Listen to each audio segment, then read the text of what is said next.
मसीह यीशु के बाबरकत और पवित्र नाम में आप सबकी सलामती हो। खुदावंद आप सबके साथ हो। खुदावंद आप सबको बरकत दे। आइए आज खुदावंद के जिंदा पाक कलामे से हम पढ़ेंगे कुरिन्थियों के नाम पौलुस रसूल का पहला खत, उसका दूसरा बाब। बल्कि जैसा लिखा है वैसा ही हुआ कि जो चीजें ना आंखों ने देखी, ना कानों ने सुनी, ना आदमी के दिल में आई, वो सब खुदा ने अपने मोहब्बत रखने वालों के लिए तैयार कर दी। लेकिन हम पर खुदा ने उनको रूह के वसीला से जाहिर किया, क्योंकि रूह सब बातों बल्कि खुदा की तय की बातें भी दरियाफ्त कर लेता है।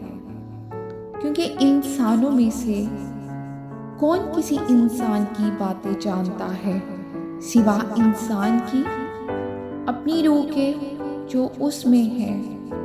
इसी तरह खुदा के रूह के सिवा कोई खुदा की बातें नहीं जानता।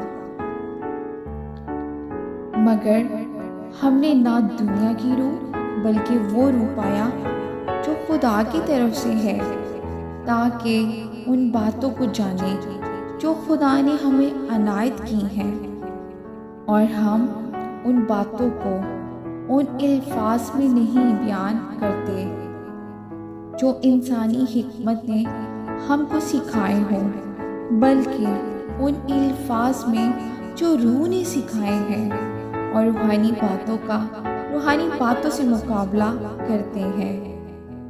आमीन। खुदावंद के जिंदा पाक कलाम के पढ़े और सुने जाने में इसकी बरकत और खुदावंद का शुक्र हो।